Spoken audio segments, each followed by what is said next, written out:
तो भाई सारे भैया ने राम राम। दीपेंद्र सिंह जी हमारे साथ बैठे हैं और एक ही सवाल मेरा है, बस ज़्यादा नहीं। सर नमस्कार। नमस्कार सर भाजपा तो कहा भाई हम तो सरकार हाँ आम आदमी पार्टी ने हम तो शिक्षा का मुद्दा लेकर चला। इन लोगों को है कि भाई अभय सिंह जी ने तो इस्तीफा ही दे दिया था। कांग्रेस का क्या है? कांग्रेस का हमारा मुद्दा है बदलाव का। दो बदलाव, एक प्रदेश में बदलाव। खट्टर दुष्यंत की जो सरकार जिसने भट्टा बिठा दिया प्रदेश का, आज अर्थव्यवस्था चौपट, महंगाई बेरोजगारी में प्रदेश देश में सबसे आगे, विकास बिल्कुल ठप। आज ऐसी सरकार असंवेदनशील और अहंकारी सरकार, ऐसी सरकार बदली जाए, प्रदेश दोबारा से विकास के रास्ते में देश में सबसे आगे पहुँचे, खुशहाली में, भाईचारे में देश में आगे जाए हरियाणा प्रदेश। ये हमारा सबसे बड़ा मुद्दा है। दूसरा मुद्दा आदमपुर में भी बदलाव।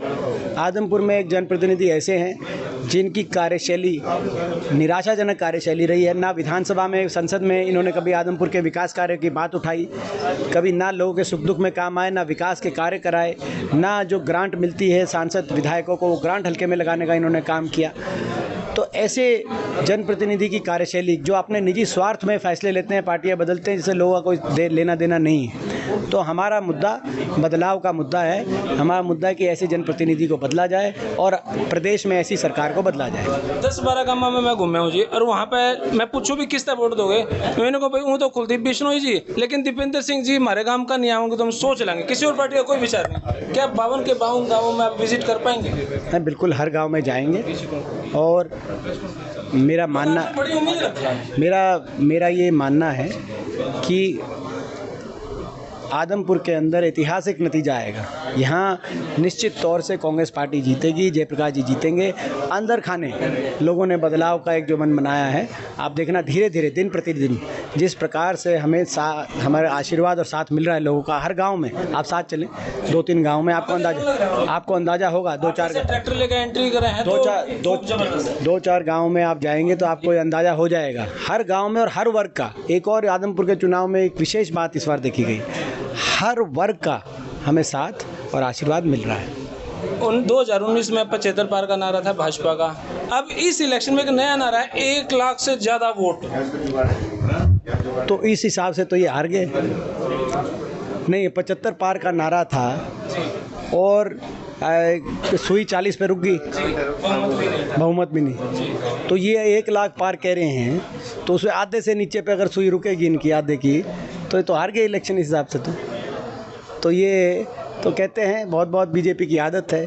कुलदीप बिश्नोई जी की तो पहले से बीजेपी का इनका है, तो इनकी आदत है। मगर लोगों में ये कहें, कुछ लोगों में बदलाव की भावना, मैं समझता हूँ आदमपुर के मतदाता इनकी कार्यशैली से कोई भी खुश, मेरे को संतुष्ट नहीं दिखा। भाजपा एक एजेंडा चला रही है कि कांग्रेस में खेमेबाजी है, सिर्फ छोटा सा। कोई खेमेबाजी नहीं, सारी कांग्रेस एकजुट है, सब भाईचारा है, सब पूरी तरीके से कांग्रेस एकजुट है। कांग्रेस के आखिरी कार्यकर्ता से लेकर हमारे प्रदेश अध्यक्ष चौधरी उदयमान जी से लेकर और हमारे राष्ट्रीय अध्यक्ष मल्लिकार्जुन खड़गे तक सारी कांग्रेस एकजुट है। बहुत बहुत शुक्रिया बहन जी। आप बस हो गया एमपी साहब का। देखिए, आदमपुर की जनता ने पूरी तरह से मन बनाया है। कांग्रेस पार्टी के प्रत्याशी आदरणीय जयप्रकाश जी को यहाँ से जिताएंगे, क्योंकि पारंपरिक तौर पर ये सीट जो है कांग्रेस पार्टी की रही है। आदरणीय हमारे सांसद भाई दीपेंद्र हुड्डा जी ने भी बताया कि पूरी कांग्रेस उतर चुकी है मैदान में। बीजेपी कुलदीप बिश्नोई जी की सपोर्ट में कोई भी विधायक नहीं आया है, कोई मंत्री नहीं आया। जेजेपी तो समझो पूरा बाइकाट कर रही है। कांग्रेस एकजुट होकर पूरी तरह से लगी है। हम लोगों की भी ड्यूटीज़ लगाई गई है। हम भी एक कार्यकर्ता के तौर पर यहाँ पर जा रहे हैं, लोगों के बीच में जा रहे हैं। लोगों को लगता है कुलदीप बिश्नोई जी को जिस समय विधायक बनाया, उन्होंने कभी भी आदमपुर की जनता की, किसानों की, गरीब की, दलित की, युवाओं की, स्कूल बंद हुए या कोई भी इश्यूज़ थे, उनकी आवाज़ को कतई भी विधानसभा में उठाने का काम नहीं किया। लेकिन जयप्रकाश जी हैं, उनकी छवि ऐसी है कि पूर्व में केंद्रीय मंत्री रहे हैं, सांसद रहे हैं, विधायक रहे हैं और इंडिपेंडेंट विधायक भी रहे हैं। उन्होंने अपने क्षेत्र में जिसने भी आशीर्वाद दिया उसकी आवाज़ को संसद के अंदर से लेकर सड़क तक, विधानसभा से लेकर सड़क तक हमेशा लड़ने का काम किया है। ये आदमपुर की जनता के पास एक मौका है कि एक मजबूत कांग्रेस पार्टी के उम्मीदवार को अपना मत हाथ के निशान पर 3 तारीख को वोट देकर वो जिताने का काम करें, ताकि कांग्रेस की हिस्सेदारी यहाँ से एक तो सुनिश्चित हो, साथ ही साथ में बीजेपी के पास देने के लिए कोई कैंडिडेट नहीं था, जेजेपी के पास देखने के लिए कोई कैंडिडेट नहीं है। आम आदमी पार्टी के पास भी अपना कोई उम्मीदवार नहीं था, इनेलो के पास भी कोई अपना उम्मीदवार नहीं था। हमारे कार्यकर्ता से, नेता से लेके उम्मीदवार सब कांग्रेस से जा रहे हैं, तो लोग जो है इस समय कांग्रेस में ही हो चुके हैं। और आदमपुर की जनता, क्योंकि चौधरी भजनलाल जी जो हैं वो कांग्रेस पार्टी के अध्यक्ष थे, आदरणीय चौधरी भजनलाल जी कांग्रेस पार्टी के ही मुख्यमंत्री थे, तो पारंपरिक तौर पर यहाँ पर कांग्रेस लोगों के मन में बसती है। वो हाथ के निशान पर वोट देंगे और जयप्रकाश जी को भारी मतों से जिताने का काम कर चौधरी भूपेंद्र सिंह हुड्डा जी के मुख्यमंत्री बनने के रास्ते को प्रशस्त करेंगे। बहुत बहुत शुक्रिया। तो भाई कॉन्फिडेंस तो पूरा, देखो भाग गए कि कुछ लोगों का धन्यवाद। जय हिंद, भारत माता की जय। थैंक यू भाई।